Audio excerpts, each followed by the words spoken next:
देखिए एक चीज़ अब मैं यहाँ पे थोड़ा सा मैं सिर्फ अपडेट रेट्स की बात नहीं कर रहा हूँ, मैं एक ओवरऑल अब मार्केट की बात कर रहा हूँ।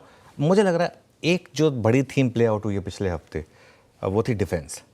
और अगर आप देखें Nifty defence index for example, उसका पिछले हफ्ते का अगर आप एक चार्ट देखेंगे, ये खैर हैल है, पिछले फ्राइडे को 5% चला। ये डिफेंस इंडेक्स है, पिछले फ्राइडे को 5.6% चला। इसका एक हफ्ते का आप चार्ट दिखा दीजिए ज़रा निफ्टी डिफेंस का। ये देखिए 21% चला है आशीष, ठीक है, एक हफ्ते में इंडेक्स 21% चला है। और ये एक हमारी कॉल भी थी इसमें कि ये कोर पोर्टफोलियो का आपका हिस्सा होना चाहिए। अब मुझे लग रहा है कि यहाँ पर ट्रेडिंग प्रॉफिट जो है ना, अगर आपने प्योर ट्रेडिंग बेट ली थी, ट्रेडिंग प्रॉफिट मुझे लग रहा है यहाँ पे थोड़ी सी बुक करनी चाहिए आपको। मैं थोड़ा सा अब ये इसलिए कह रहा हूँ क्योंकि अब मुझे लग रहा है कि जो वैल्यूएशंस है ना, अब जैसे कुछ स्टॉक्स हैं उनके वैल्यूएशंस 80 टाइम्स 90 टाइम्स 150 टाइम्स हो गए। ठीक है, ये व्यू सही है कि अगर आप 8 से 10 साल का व्यू ले रहे हैं तो ठीक है, लेकिन अब आप इनको ना कोर पोर्टफोलियो में रखें और डिप्स पर ऐड करें।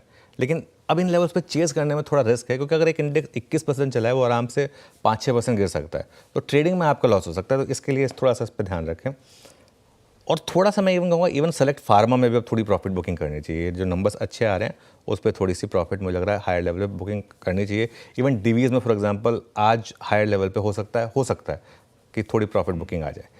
अब यहाँ से थोड़ा ध्यान आपको देना चाहिए बैंकिंग स्टॉक्स पर, क्योंकि ये बैंक निफ्टी ने इस पूरी रैली में अंडर परफॉर्म किया है। इस रैली में जो स्पेसिफिकली पिछले 2-3 हफ्ते की रही है, उससे पहले बैंक निफ्टी ने बड़ा आउट परफॉर्म किया था। जब पहले ऑल टाइम हाई हिट किया था, वो हमने पूरी रैली प्ले की थी, 56,000 पे हमने प्रॉफिट बुकिंग की बात की थी, वो सब हुआ था। लेकिन उसके बाद की जो रैली हुई है उसमें बैंक निफ्टी ने अंडर परफॉर्म किया था। और ये कॉल मैं क्यों ले रहा हूँ, क्योंकि मेरा मानना यह है कि यहाँ से अब FIIs की बाइंग, अगर बड़ी वाली बाइंग शुरू हुई, सबसे पहले वो लार्ज बैंकों में आएगी। फ्राइडे को भी मैंने एक व्यू लिया था कि 5 बड़े बैंकिंग स्टॉक्स की बास्केट बनाएं। अगर वो नहीं कर सकते तो आप बैंक निफ्टी का ETF ले लें, या सिंपल है, या बास्केट बाइंग भी कर सकते हैं। ETF में बस एक डिसएडवांटेज ये होगा कि 1-2 अंडर परफॉर्मिंग बैंक भी आ जाएंगे आपके पास। अगर आप बास्केट बनाएंगे तो वो उसमें आप उनको आप थोड़ा सा इग्नोर कर सकते हैं। और यहाँ पर अगेन एक और चीज़ होगी, अगर आप यहाँ पर गलत भी पड़े तो फंसेंगे नहीं। फॉर एग्जांपल जितने बैंक हैं, HDFC बैंक, ICICI, कोटक, इन्हें पीरियोडिक अंडर परफॉर्मेंस भी अगर आई है, लॉन्ग टर्म में सब स्टॉक्स ने बड़ा आउट परफॉर्मेंस दिया आपको, प्लस इनके वैल्यूएशंस काफ़ी अच्छे हैं। तो ये मुझे लग रहा है एक थीम यहाँ पर हो सकती है। एक और थीम जिस पर मैं फोकस कर रहा हूँ यहाँ से, वो है एक कॉम्बिनेशन लीजिए। मुंबई में ऐसा लग रहा है कि बारिश का सीज़न जल्दी आने वाला है। अच्छे मानसून, टैक्स कट और वो जो रेट कट्स का पूरा जो तड़का है, वो किन सेक्टर्स पर सबसे ज़्यादा इम्पैक्ट दिखाएगा। देखिए, अगर आप एस्कॉर्ट्स जैसे स्टॉक का ज़बरदस्त तेज़ी दिखा रहे हैं ऑफ लेट, तो ऑटो, FMCG, आई थिंक ये 2 स्पेसेस हैं। सबसे ज़्यादा पेन इन स्पेसेस ने देखा था जब वो बेयर मार्केट आई थी, तो क्योंकि वो जो कैपेक्स का वो सब था, और जो रूरल इनकम पर जो प्रेशर आया था उन सब का इम्पैक्ट, माइक्रो फाइनेंस, ये कुछ सेक्टर्स हैं जहाँ पर सबसे ज़्यादा पेन थी। यहाँ मुझे लग रहा है कि अच्छे वो आपको मूव्स दिख सकते हैं।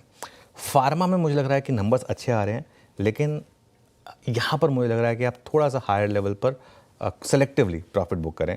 और ये बाज़ार जो है ना, अभी एक बुफे की तरह है बेसिकली। इसमें आप अपनी चॉइस के हिसाब से, किसी को चाइनीज़ पसंद होगा, किसी को कॉन्टिनेंटल पसंद होगा, किसी को इंडियन पसंद होगा, तो जो पसंद हो आपको वो सब मिलेगा।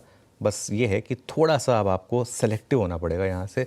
वो जो एक लो हैंगिंग फ्रूट था ना मार्केट में, एक जो 1000-1200 पॉइंट की रैली जो थी, वो एक हफ्ते में वो आ चुकी है। अब यहाँ से थोड़ा सा आपको सेलेक्टिव होना होगा, थोड़ा एफर्ट डालना थोड़ा पड़ेगा।